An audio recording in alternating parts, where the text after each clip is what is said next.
Non sappiamo bene da dove è partito Kleber, nel senso che si dà per scontato che sia piccardo, anche chiamato alemanno, che pare che voglia dire in genere nordico. Comunque, probabilmente là c'è stata una chiusura del mercato, cioè doveva essere difficile campare. Ho detto. Potremmo definirlo più un pittore itinerante, no? Come Balaison da De Monte, come Canavesio da Pinerolo, come Biasacci. Esatto. Sono pittori le cui opere coprono una vasta area del Piemonte, della Liguria e della Provenza. Attivo fra la fine del XV e l'inizio del XVI secolo, l'opera più importante sono gli affreschi della chiesa di Elva, che è un comune in alta quota, siamo in Valmaera, in un momento in cui il suo nome non è ancora venuto alla luce. Lui è il maestro d'Elva. Il maestro d'Elva è il nome che gli è stato dato negli anni 50 da Noemi Gabrielli, che ha fatto questa ricostruzione fondamentale collegando gli affreschi di Elva ad alcune opere di Kleber. Che sia un'opera giovanile del maestro di Elva non è affatto sicuro. Io personalmente sono convinta che sia abbastanza antica. Trovo anch'io che gli affreschi di Elva hanno qualcosa di assolutamente particolare.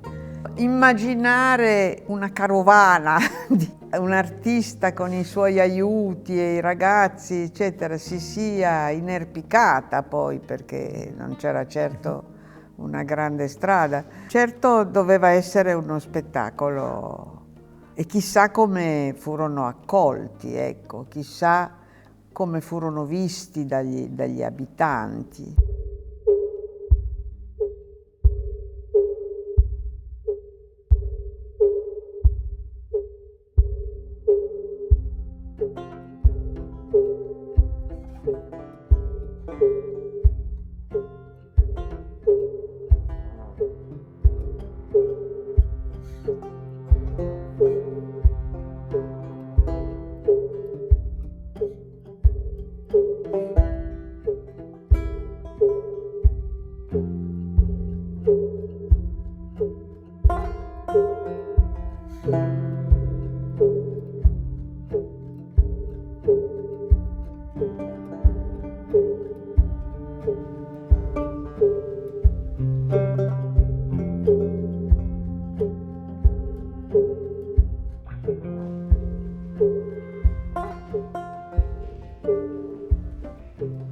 Questa è la storia di un pittore e questo è il suo capolavoro, a Elva, dove c'è il dizionario artistico esistenziale di Hans Klemer, c'è il suo essere artista e artigiano a Elva. Qui dentro dove non è solo, ha un gruppo, una squadra, una troupe che è al lavoro con lui. La chiesa è un cantiere, ci sono le impalcature lungo le pareti ancora fresche di calce con i disegni. A terra gli aiutanti preparano i colori. Ad altri, quelli più bravi, Hans ha affidato alcune parti dell'affresco, gli abiti dei personaggi, ad esempio, i fondali di certe scene, le cornici, forse anche qualche decoro. Il tempo corre. Qui l'inverno arriva veloce e con l'inverno arriva il freddo, la neve, il gelo. Bisogna fare presto. Hans per sé ha tenuto i volti. Certamente dipinge i volti e c'è psicologia nei volti. Dipinge il Calvario, che è molto affollato. La pennellata è impetuosa, coglie il dramma del Golgota che si compie. Cristo, la madre, la Maddalena, i due ladroni, i soldati romani vestiti con abiti saraceni. Nella scena della strage degli innocenti, poi, è straordinariamente moderno, contemporaneo. 4 pennellate e risolve la scena delle montagne. Altre 4 per mostrare la disperazione della madre che trattiene il figlioletto opponendosi alla violenza del soldato di Erode. altrove la narrazione più pacata, con miniature ingrandite, probabilmente affidate ai suoi aiutanti. E poi ci sono momenti di grande leggerezza. Il re Moro, bianco vestito, che muove come un passo di danza, una citazione dal Mantegna.